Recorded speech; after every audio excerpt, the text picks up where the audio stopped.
So hello again to another edition of High Tech Connect, our interview series. Again, we are going to talk to an AI expert. Not surprising, these days this seems to be pretty much the only topic people are talking about in IT. And today, I very much welcome a top expert, long time expert. He will tell us his background briefly, Denis Rothman. So welcome, Denis. Great to have you here, and thanks for doing this today. Thank you for inviting me. Hello. Sure. All right. So, Dennis, indeed, you have a very long career in AI. Why don't you introduce very briefly, because otherwise we lose too much time, but very briefly the main things and maybe a little focus on the last couple of years, of course, that would be great for us. Yeah. Okay, so I registered an encoding patent in the 1980s already, text to matrices. And then I had a second patent for already a conversational AI that I sold to LVMH, which everyone knows. Okay. And then I went into industry, which is now Airbus with AI. Then IBM in the 1990s. I didn't know the AI winter. I had no AI winter at all because I was working for corporations. So I had many of these corporations. Then in this century, I went to Air France, Disney. So I've enjoyed a long life of AI in the corporate field. I'm specialized in algorithms, optimizing algorithms that optimize resources that will reduce all resources, human resources, material resources, transportation, everything in the supply chain from purchase to delivery.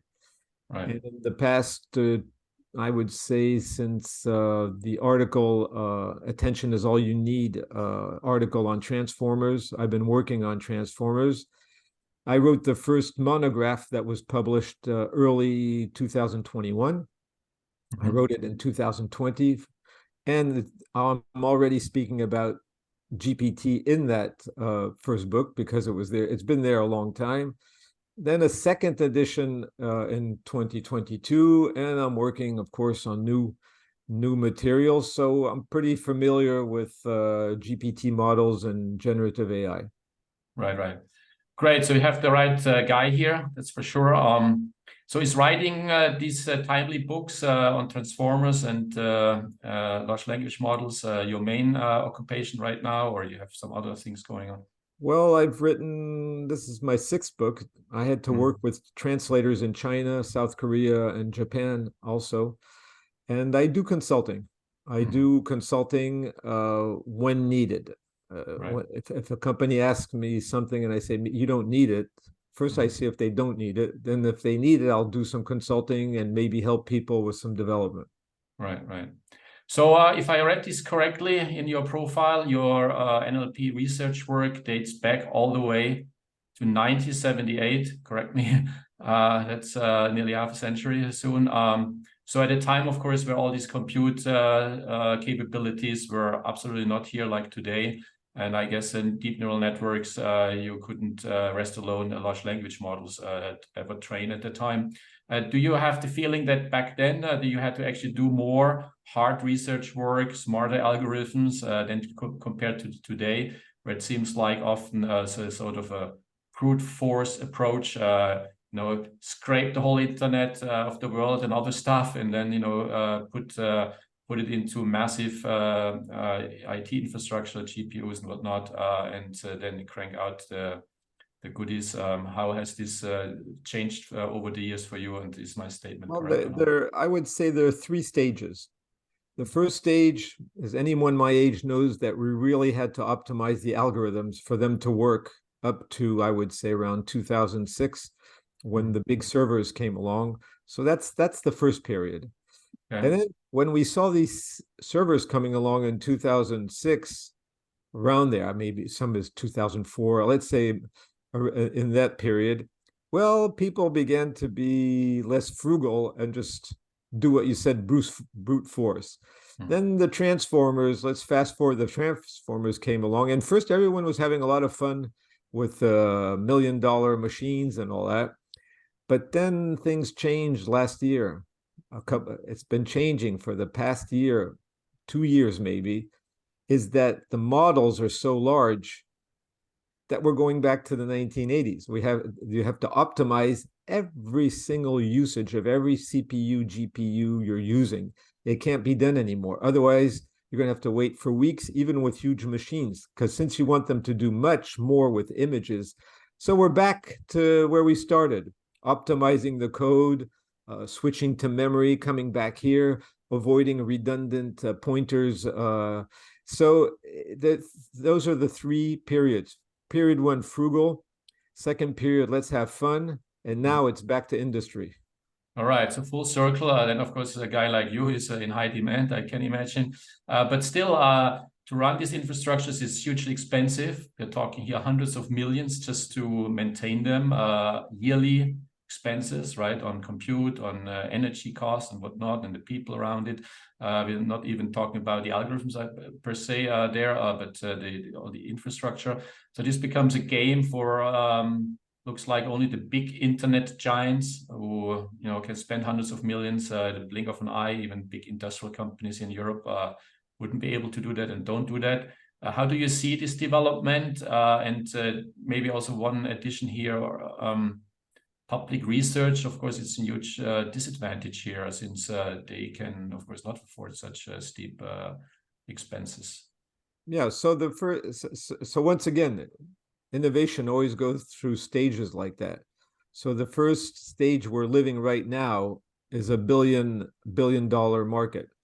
So if you don't have billions, you're not going to make it. So you're going to have like Google, Microsoft, these two, Facebook, they have the billions.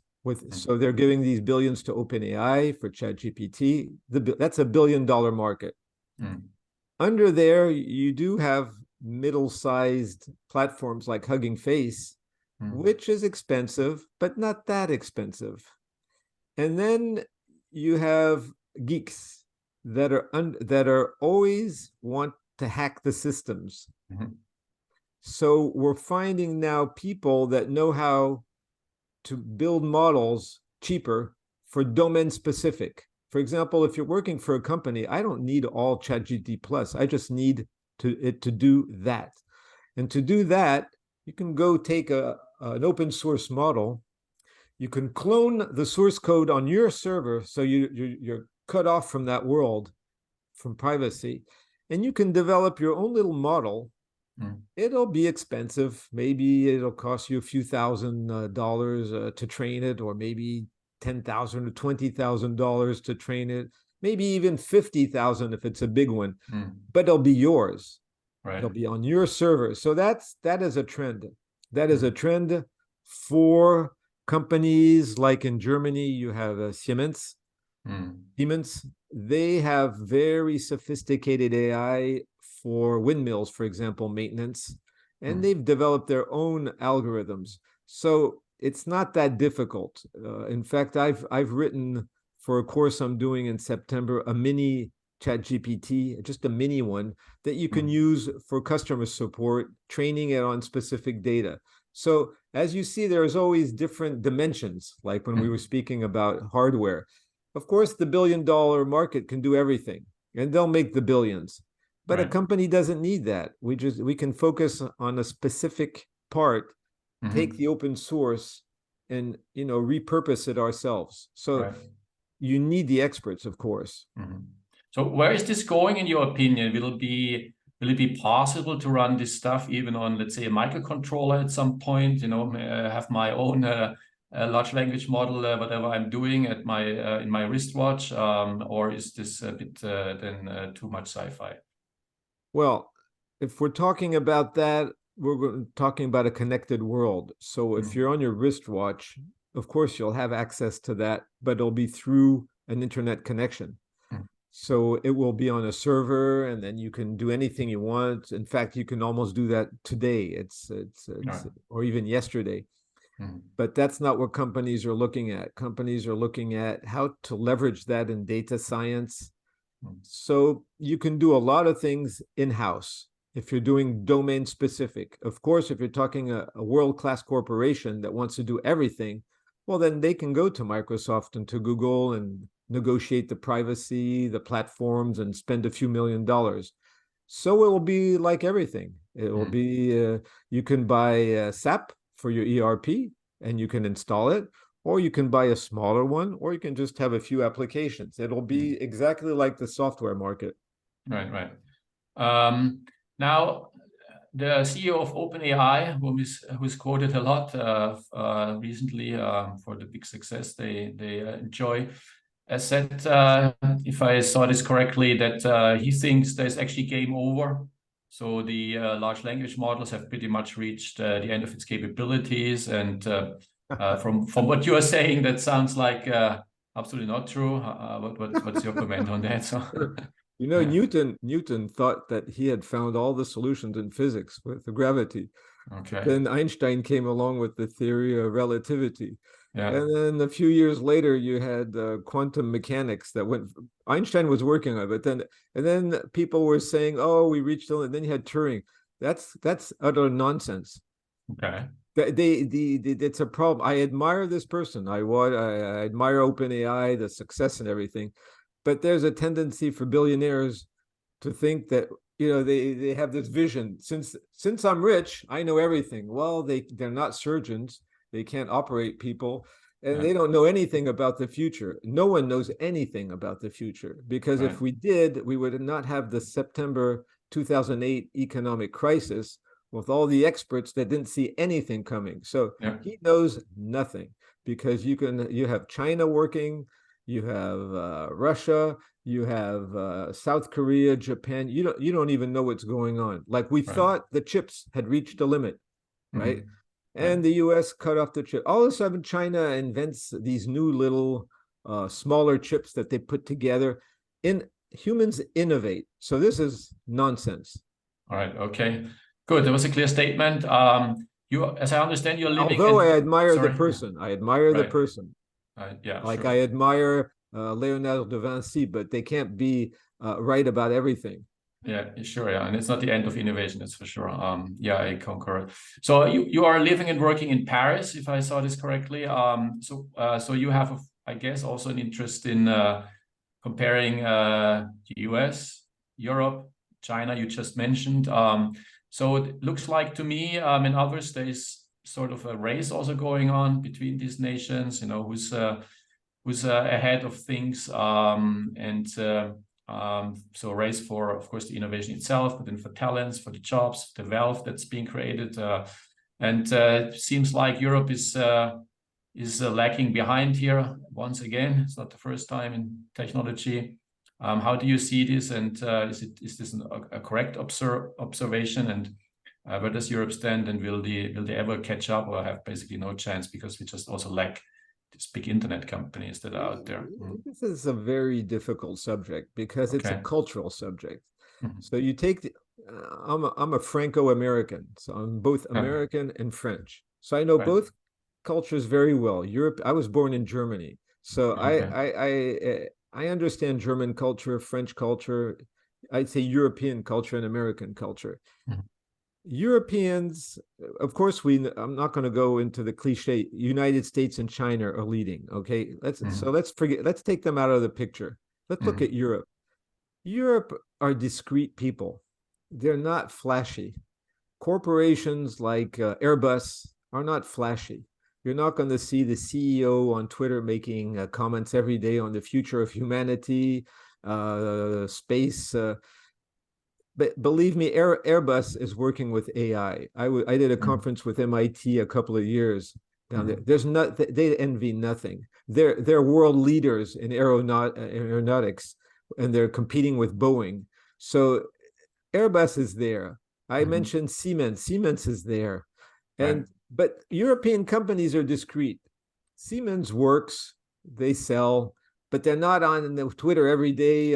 This is the end of innovation. So I would say Europe is not in the front line of inventing algorithms. But if you take the competence, you take France, for example, where I live, and you take the Fields Medal, which is the reference for mathematics, and you take the list of countries, you will find that France and the United States are practically equal in number of field medalists, with 5 times the population of the United States. Mm. But Villani, the French mathematician he's very discreet. So I would say Europe is not lagging. Europe has been here culture for 1,000 years and is careful.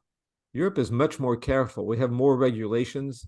We're just careful people because we went through some pretty tough stuff in the 20th century. So we're in no hurry to break things apart. So I would say the major European companies are there. They're working on it and they're using it. I know that Renault's been working on swarm automatic vehicles for years. Mercedes, take the Mercedes E. Go to Germany. Look at the Mercedes E. It's a masterpiece. It's a masterpiece of technology, of AI. It's much more beautiful than a Tesla if you look at it objectively. But look at a Ferrari. Look at the cars. But just look at Mercedes E. I don't have one because it's very expensive. It's about 150,000 euros. But you look at it's a masterpiece, and it's filled with AI. So Europe is there. It's not flashy. It's not doing Twitter. It's not finding the best algorithm first, but it's there. And Europe will be here to stay for a very long time because China and the United States, they need us as consumers. They need us for our engineers.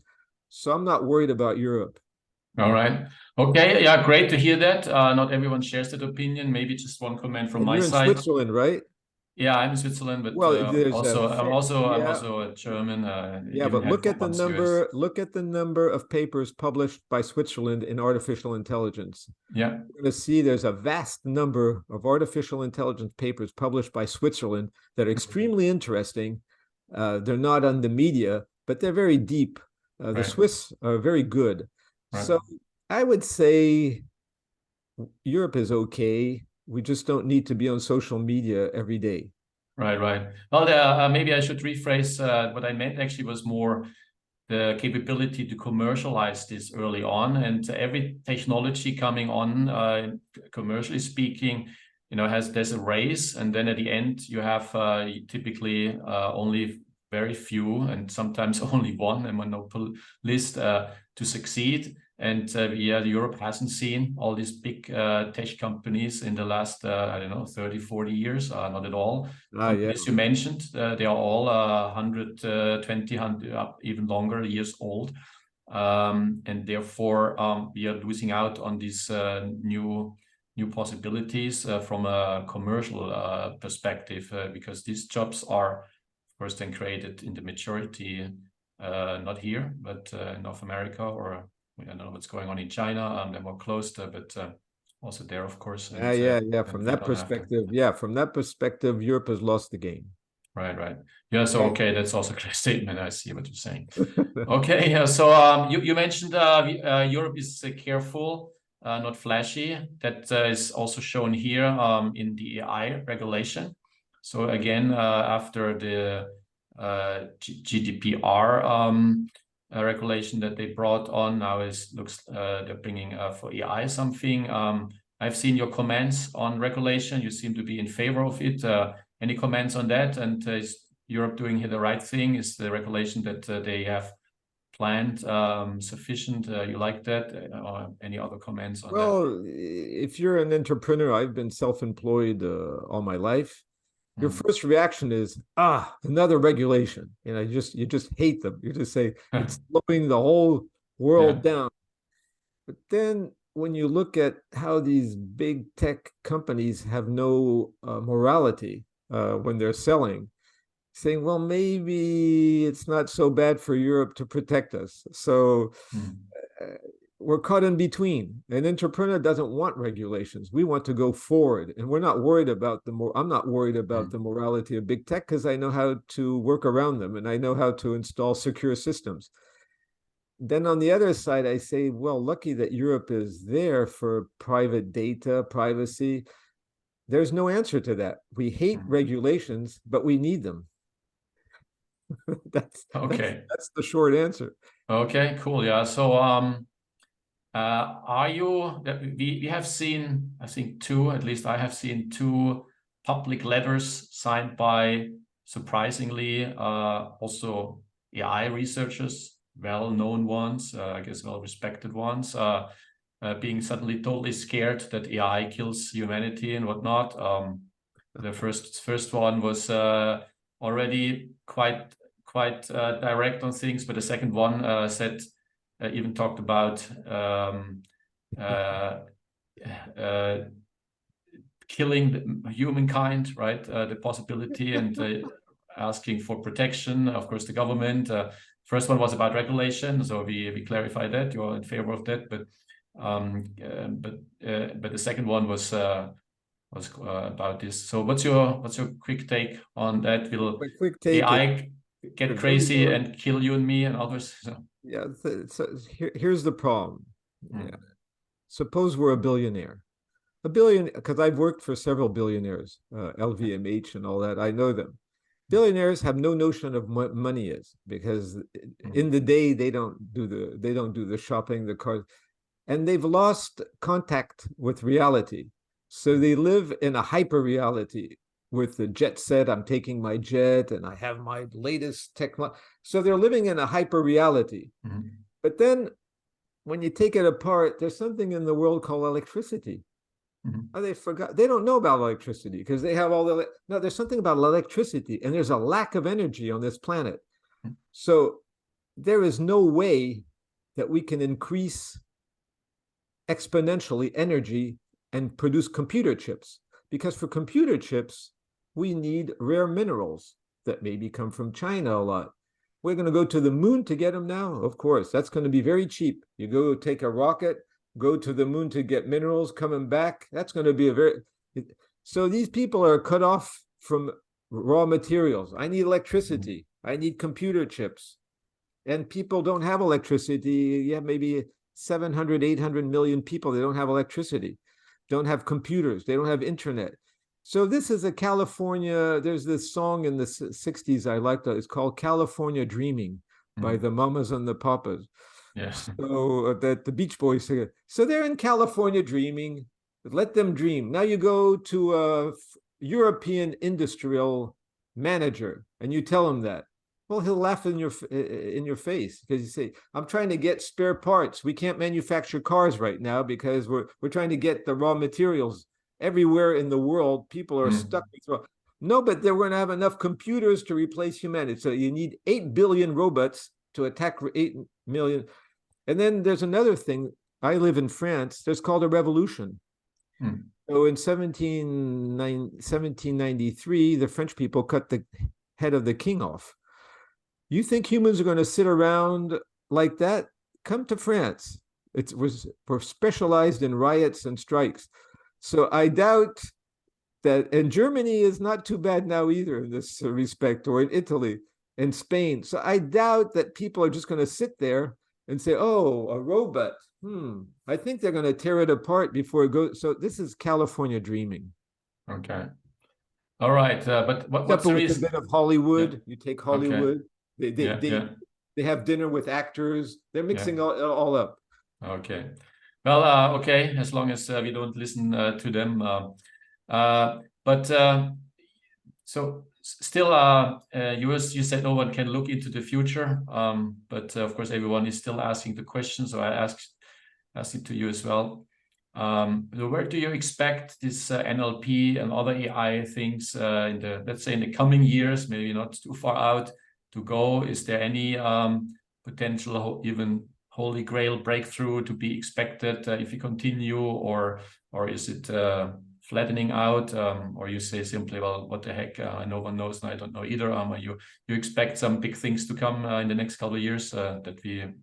This is what I think is going to happen. Okay. First of all, we have to compare the spread of AI to textile machines in the 18th century in England.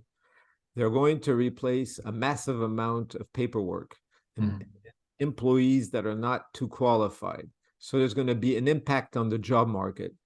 There's also going to be disruption in IT departments with people developing things all over the place, and they're going to need to organize. So at one point, it's going to slow down because of organization problems and the physical problems I was speaking about, getting computer chips and all that. So reality is going to kick in for some time.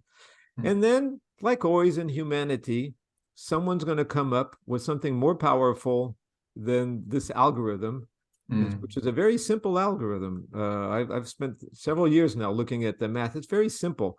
Someone's going to come along and say, well, that was a good thing there, but I have a better one. And it'll change again. And this is humanity. It's not the end of it. And maybe there'll be other things than AI in software that are more interesting. But it's going to continue. It's no one stops innovation. I mean, it's ridiculous. So this will last maybe a few years, 5 years, 10 years, but then someone's going to come along and say, what about these biologic computers? Why don't we use quantum? And quantum will change everything again because it's not the same algorithm. So I would say for the next few years, it's going to be nice and it's going to spread out and people will earn billions of dollars. And then in a few years, someone's going to come along and say, that's obsolete. I have a new way of doing it. All right. So maybe I give you a personal holy grail breakthrough, but you might also say that's nonsense. Anyway, I give it to you. What about a personal life assistant, you know, that you have your own large language model geared towards you. This thing is learning from early on, you know, knows your preferences, knows your skills, advises you in all kinds of things. Okay, this type of job is probably suitable for you, or you should study or not study. You're more a handyman person, and then you have some other life personal situations where that thing is advising you of, you know, it's doing a fantastic job. But is this something to be expected? One of the DeepMind founders, by the way, I think mentioned that too. But I'm looking at that already for a few years, and someone once, a rich person once approached me, in fact, and said, "Can we build that?" And I said, "Yes, we can. You have lots of money, then spend the money." But is this something that is possible today? Well, it's if so, depend. This is another problem. It's transhumanism. So it's transhumanism in different forms, the body and the mind. The question, this is a personal question. Do you want to be who you are, or you want to be someone else? So if you want to be someone else, well, go ahead. Put the chips in your brain, listen to personal assistants all day, or maybe you want to be a classical human being like 20,000 years ago. You want to turn everything off, which I do every afternoon, turn everything off, and I go for a walk. I look at the trees, the flowers, while they're still all trees and flowers because we forgot climate change in these things. So it's a personal choice. My personal choice is to stay as close to nature as possible. I use AI extensively for business, for technical, for code, but I use zero of it for my personal life. I still go to restaurants physically. We go shopping physically. I talk to my friends physically. I spend time with my children, with my grandchildren. It's a choice of life. If you want this hyper reality California life, well, go ahead. You can always spend your time in 3D while all the forests are burning. You know, the whole state is burning, but they're watching TV and they're speaking about the future of humanity being destroyed by robots, where all the forests are burning all the way up to Canada. That's not worrying them. It worries me. I'm more worried about, so I would say we have a nice earth with nice things on it, and beautiful forests in Germany, Switzerland, France, United States. Let's stop. Technology is nice, but it's supposed to be a tool. It's not. I'm not going to be a slave to the tool.